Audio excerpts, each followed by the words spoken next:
Kapag nakakakita tayo ng mga scooters na lumang pormahan, pumapasok agad yung salitang vintage, classic, retro.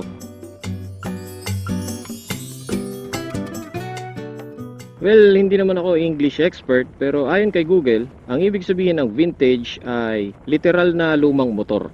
Ang ibig sabihin naman ng classic ay lumang motor na nag-iwan ng long-lasting impression na kahit napakaraming taon na ang lumipas, nare-recognize pa rin yung existence ng motor na yon. Kapag sinabi namang retro, ang ibig sabihin, modernong motor na ibinase ang hulma sa lumang pormahan. Parang itong FKM Space 150, isang retro scooter. Isa siyang throwback sa pormahan ng mga motor nung panahon ni Kopong Kopong. Bago natin ituloy itong review, bibigyan ko na kagad kayo ng hint. Sa 150cc air-cooled scooter lineup ni FKM, itong Space ang pinaka-snappy ang throttle response. Kung napanood nyo yung review ko sa isang retro scooter ni FKM na Juke 150, may idea na kayo sa performance at riding experience nito. Bakit? Kasi they are literally the same scooter. Panlabas na anyo lang ang nag-iba. Same engine, same frame, same suspensions, same wheels, same brakes, same fuel tank, same weight, same ground clearance. Basta, literal na iisang template lang sila. Nagtataka lang ako na pareho sila ng nakalagay na seat height sa spec sheet. Bahagyang mas manipis ang foam ng upuan nito kaya mas mababa ang seat height nito eh. Lapat na lapat ang mga talampakan ko sa sahig kahit nakabaluktot pa yung mga tuhod ko. Nandito pa rin yung pakiramdam na para kang nakaupo sa gulaman. Maganda yung foam niya.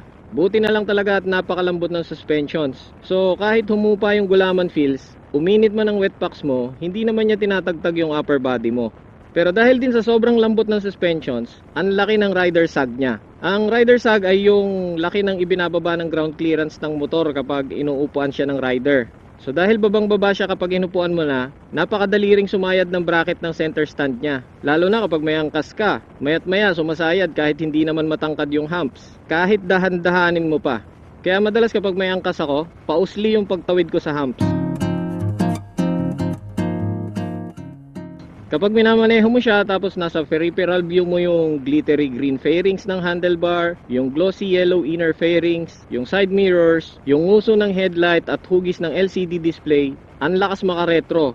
Nga pala, sa araw, mas makikita mo pa yung ulap kaysa display panel niya. Sobrang reflective. There's a lot going on in its design. Personally, I prefer simplicity and minimalism. Pero this time, mas gusto ko yung overall look nitong Space 150 kaysa Juke 150. Kung meron man akong hindi nagustuhan sa visuals nito ay yung mga pailaw sa gilid. I think supporting detail yon dun sa pangalan niyang Space. It looks cool lalo na sa gabi, kaya lang para kang nagmamaneho ng LED na may konting motor. Gustong gusto ko yung park light niya sa harapan. Gusto ko rin yung shape ng taillight pero hindi ako fan nung ihawan. And I wish yung turn signals niya ay ginawa na lang nilang round or oval. Or kapareho na lang nung nasa Juke 150. So bilugin yung fairings, makurba yung hulma, at dahil dyan, ibagay natin yung turn signals. Gawin nating random shape. What? Natutuwa ako sa bandang likuran kasi kahit 10-inch wheel lang siya, hindi siya awkward tignan. Pero dahil maliit siya, medyo may kembot kapag lumilipat ka sa mas mataas na lane. Ganon talaga kapag maliit yung diameter ng gulong eh, tapos hindi pa kalaparan. Tong maliit na scooter na to, hindi to kayang habulin ng Ranger 150. They share the same engine pero mas malaki ang lamang nito kung power to weight ratio ang pag-uusapan. Nandun pa rin yung pakiramdam na may konting delay sa take-off pero snappy ang damba niya. Magaan din umarangkada. Hindi ko naman sinasabing sobrang lakas niya, but it really has better throttle response than the Juke 150 and the Ranger 150. Yung overall experience mo sa engine performance niya ay similar sa iba pang mga scooters na may air-cooled GY6 engine. Maungol. Nasa mataas na RPM yung settings ng CVT. May mga riders na hindi sanay sa ganon, pero kung ikaw yung tipo ng rider na paladiin sa silinyador, may enjoy mo tong Space 150.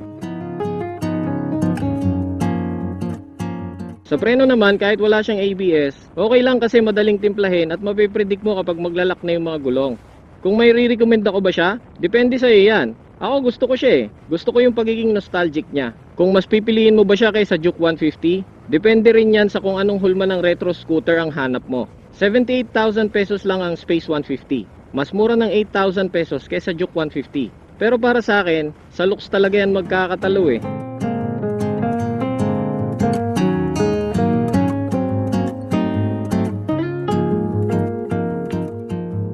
presyo nito yung Ranger 150 na naka-dual suspension sa likod, disc brake sa harap at likod, mas malapad ang mga gulong na mas uubra sa unpaved roads, at mas maraming provisions for utility. Gaya nga na sinabi ko dati, ang binibili mo sa mga ganitong motor ay yung nostalgia.